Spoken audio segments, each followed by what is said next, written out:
অবৈধভাবে বাংলাদেশ থেকে ভারতে প্রবেশের আগেই পুলিশের জালে ধরা পড়ল এক মহিলা সহ 3 বাংলাদেশি যুবক এবং এক ভারতীয় দালাল। গোপন সূত্রে খবর পেয়ে শুক্রবার রাতে ভারত বাংলাদেশ সীমান্তবর্তী রানীনগর থানার হারুডাঙ্গা কালী মন্দির সংলগ্ন এলাকায় তল্লাশি চালায় পুলিশ, যেখানে বাংলাদেশ সীমান্ত পার করে রানীনগরে ঢোকার সময় পুলিশ 5 জনকে আটক করে। ভারতে প্রবেশের কোনো বৈধ কাগজপত্র না থাকায় পুলিশ তাদের গ্রেপ্তার করে। পুলিশ হেফাজতের আবেদন চেয়ে শনিবার ধৃতদের লালবাগ মহকুমা আদালতে তোলা হয়। মানসিক স্বাস্থ্যের জন্য সবার আগে যে নামটি মনে ভেসে ওঠে, সুস্থ মনের ঠিকানা মনোবীক্ষণ।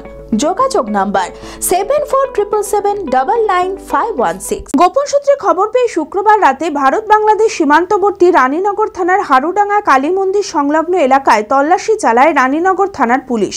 সেখানে বাংলাদেশের সীমান্ত পার করে রানীনগরে ঢোকার সময়ই পুলিশ 5 জনকে আটক করে। ভারতে প্রবেশের কোনো বৈধ কাগজপত্র না থাকায় পুলিশ তাদের গ্রেপ্তার করে। ধৃতদের মধ্যে এক মহিলা সহ 3 যুবক বাংলাদেশি ও একজন ভারতীয়। পুলিশ সূত্রে জানা গিয়েছে রানীনগরের শিবনগর এলাকার শরীফুল ইসলাম নামে এক যুবকের মাধ্যমে অবৈধভাবে ওই 4 বাংলাদেশি ভারতে প্রবেশের চেষ্টা করছিল। ধৃতদের বাড়ি বাংলাদেশের চাঁপাইনবাবগঞ্জ জেলার ধুলাউড়ি থানা এলাকায়। 5 দিনের পুলিশ হেফাজতের আবেদন চেয়ে শনিবার ধৃতদের লালবাগ মহকুমা আদালতে তোলা হয়। কিভাবে ওই বাংলাদেশিরা ভারতে প্রবেশ করছিল আর কে বা কারা এই চক্রে জড়িত রয়েছে তা খতিয়ে দেখছে রানীনগর থানার পুলিশ। অঙ্কে ভয় আর নয়।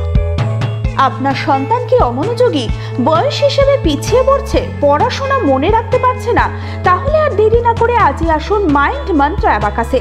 4 থেকে 14 বছর বয়সী ছেলেমেয়েরা খুব সহজ পদ্ধতি ও কম সময়ের মধ্যেই অঙ্ক শিখবে, যে কোনো সমাধান করবে মাত্র 2 সেকেন্ডে। অ্যাবাকাস ব্রেন জিম, এছাড়াও handwriting, Vedic math, spoken English, computer ক্লাসের সুবিধা রয়েছে। ঠিকানা 26/3 শহীদ সূর্য সেন রোড, বহরমপুর, মুর্শিদাবাদ। এছাড়াও আমাদের শাখা খাগড়া, কাশিমবাজার, ইসলামপুরে রয়েছে। যোগাযোগ নাম্বার 9932551813।